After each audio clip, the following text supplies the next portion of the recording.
few hours into that little bloke there, and quite pleased with the machine work.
Alright guys, so we've reached a point in the day where it's now night time and I don't want to get the neighbours upset, and the lighting is really bad in here, so there's no point me showing you until tomorrow. So that's good night from me, and I'll see you in the morning, and I'm going to show you the rest of the stern.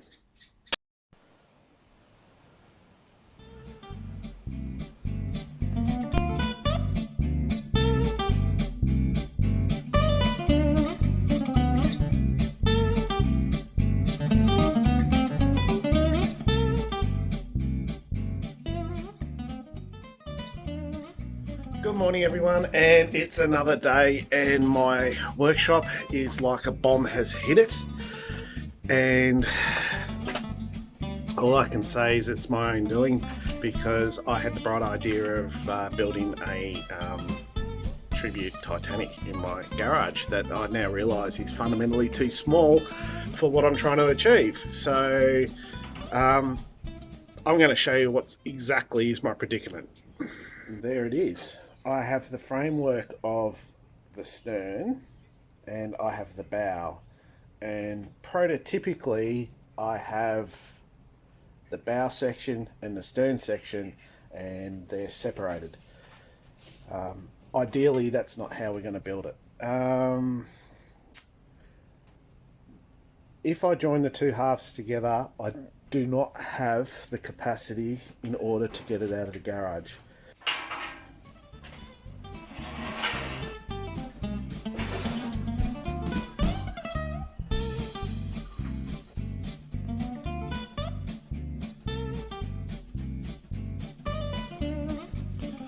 Alright, so this is part of the stern section. I've just added a cross brace which has been welded to the opposite side of the hull.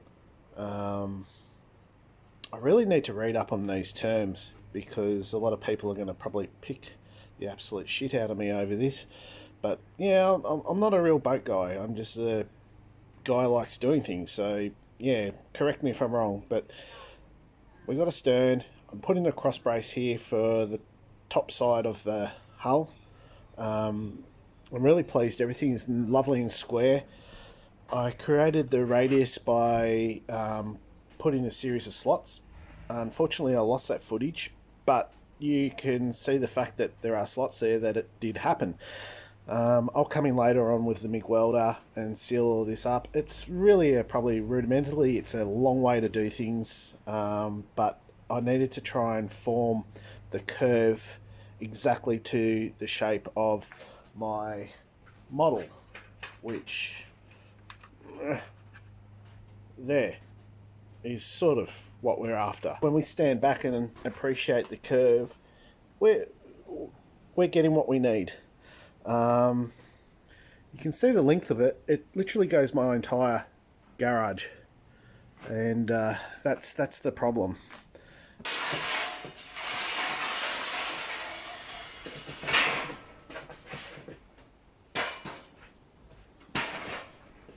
Okay, so I've just offered up the bow and the stern section, and this is quite a large boat. So if there's something that you would enjoy updates on, please hit that notification bell so you don't miss out. And I'm guarantee you guys, I'll show you the bow and the stern joined together in our next video. I'm not going to be that cruel. I'm going to show you now what it looks like, because I'm too excited not to. As you can see, it's huge. Then we walk all the way up in the bow. Captain will probably be around here, but if I sat down, I'm definitely, you know, I'm well and truly down inside the hull. Overall, it's probably, once all the decking and everything's done, it's probably only going to be about that much higher. Certainly big enough for a hobbyist. And being a Titanic enthusiast, this is one of my dreams. I've been forming all this steel for the last 12 months due to work commitments and everything else like that. It's only taken till now that I've had the opportunity to put this all together, and I'm certainly extremely excited to share it all with you.